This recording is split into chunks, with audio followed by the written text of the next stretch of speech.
At the fundamental level, when you're defending, you want to compress and slide, right? You want to compress your area, close passing lanes, close dribbling lanes, and slide towards your goal. And then when you're attacking, you want to spread out, open passing lanes, open dribbling lanes.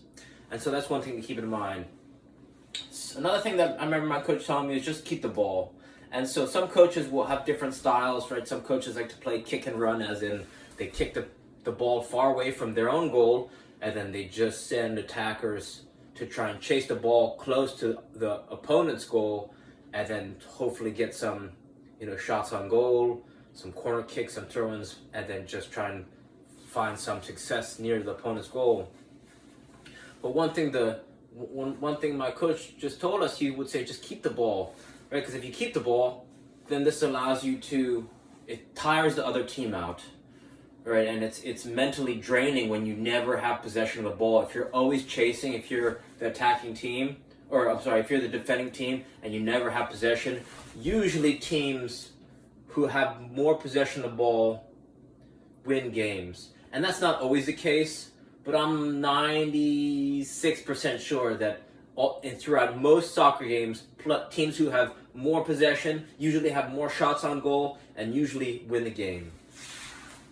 And so you could say that's an incomplete model of how to play soccer, because if you're in your defensive third, right, if you're close to your own goal, you don't really want to keep the ball. You want the ball as far away from your goal as possible.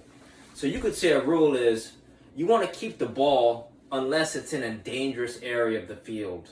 So if you're near your 18, right, you kind of don't want to keep possession. You want the ball as far away from your goal as possible. So you could say maybe a model of how you want to play the game is keep the ball as far away from your goal as possible and in the other team's half. Because if you're keeping the ball in your other team's half, it's tiring them out. You're close to scoring. You're being patient with scoring on their goal, and you're far away from your goal, so it's going to be hard for them to score on you, even if you lose possession. And so Berbatov, another thing he would say is just pass and move. If you pass the ball to a player who's open, and then you move to create space, you're freeing up the space that you were just at, and you're becoming another option for that player.